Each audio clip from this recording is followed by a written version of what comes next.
Cerisette persuaded her mother to cut a great hole in the side of the carriage with a sharp knife which she herself had brought for the purpose.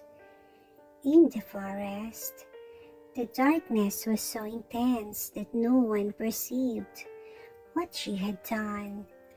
But when they left the last trees behind them and emerged in the open country, the sun was up, and for the first time since her babyhood, Desiree found herself in the light of day.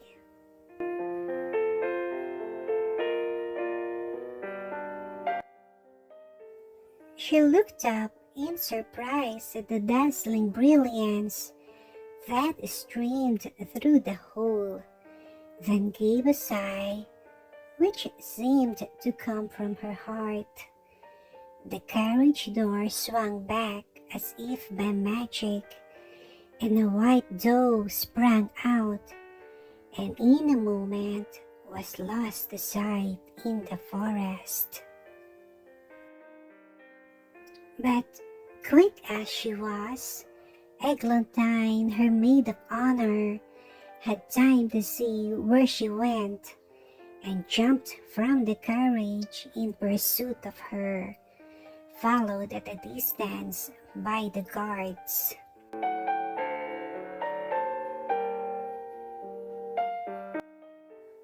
Cerisette and her mother looked at each other in surprise and joy. They could hardly believe in their good fortune, for everything had happened exactly as they wished. The first thing to be done was to conceal the hole which had been cut.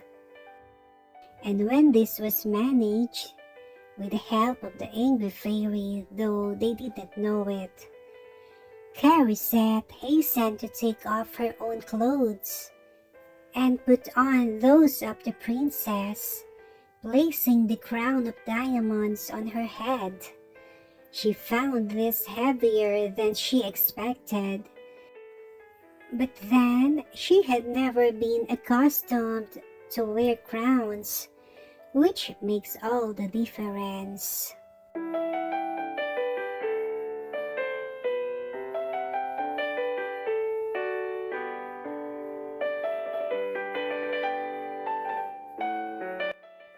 At the gates of the city, the carriage was stopped by a guard of honor sent by the king as an escort to his son's bride. Though Cerisette and her mother could of course see nothing of what was going on outside, they heard plainly the shouts of welcome from the crowds along the streets. The carriage stopped at length in the vast hall which Becasig had prepared for the reception of the princess. The Grand Chamberlain and the Lord High Steward were awaiting her, and when the false bride stepped into the brightly lighted room, they bowed low and said they had orders to inform His Highness the moment she arrived.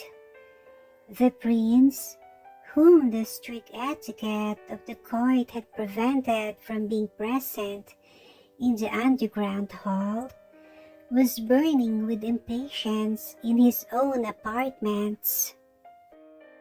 "So she had come," cried he, throwing down the bow he had been pretending to mend. "Well, was I not right? Is she not a miracle of beauty and grace? And has she her equal in the whole world?" The ministers looked at each other and made no reply, till at length the chamberlain, who was the bolder of the two, observed, "My lord, as to her beauty, you can judge of that for yourself. No doubt it is as great as you say, but at present it seems to have suffered, as is natural, from the fatigues of the journey. This was certainly not what the prince had expected to hear. Could the portrait have flattered her? He had known of such things before, and a cold shiver ran through him. But with an effort, he kept silent from further questioning, and only said, "Has the king been told that the princess is in the palace?" "Yes, Highness, and he has probably already joined her." "Then I will go too," said the prince.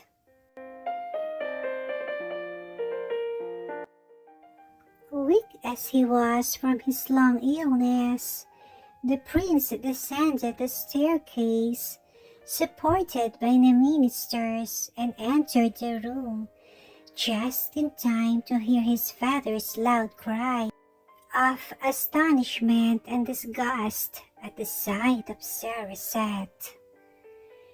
"There has been treachery at work," he exclaimed, while the prince leaned dumb with horror against the door-post.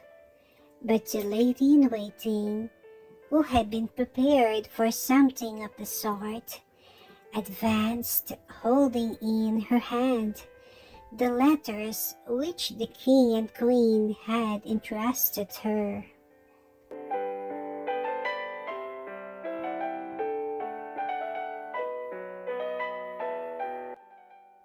"This is the Princess Desiree," said she, pretending to have heard nothing, "and I have the honor to present to you these letters from my liege lord and lady, together with a casket containing the princess' jewels."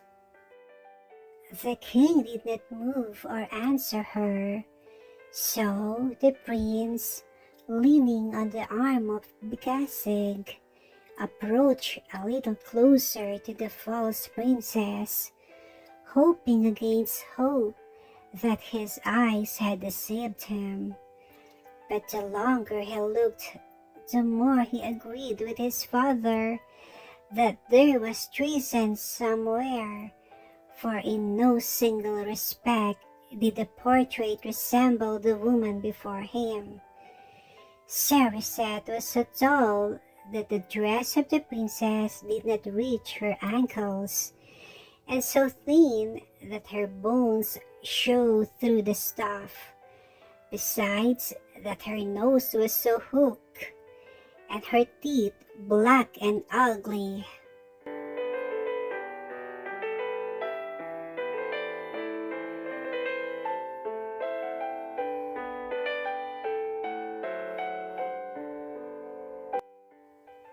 In his turn, the prince stood rooted to the spot. At last he spoke, and his words were addressed to his father and not to the bride who had come so far to marry him. "We have been deceived," he said. "It will cost me my life." And he leaned so heavily on the envoy that Becasig feared he was going to faint, and hastily laid him on the floor. For some minutes, no one could attend to anybody but the prince. But as soon as he revived, the lady-in-waiting made herself heard. "Oh, my lovely princess, why did we ever leave home?" cried she. "But the king, your father, will avenge the insults that had been heaped on you when we tell him how you have been treated." "I will tell him myself," replied the king in wrath. "He promised me a wonder of beauty. He has sent me a skeleton. I'm not surprised that he has kept her for 15 years hidden away from the eyes of the world. Take them both away," he continued, turning to his guards, and lodged them in the state prison. There is something more I have to learn of this matter.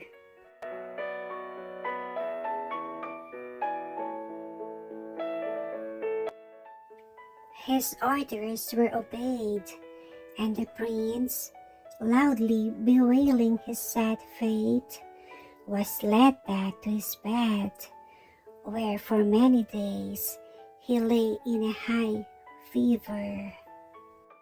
At length, he slowly began to gain strength, but his sorrow was still so great that he could not bear the sight of a strange face, and shuddered at the notion of taking his proper part in the court of ceremonies.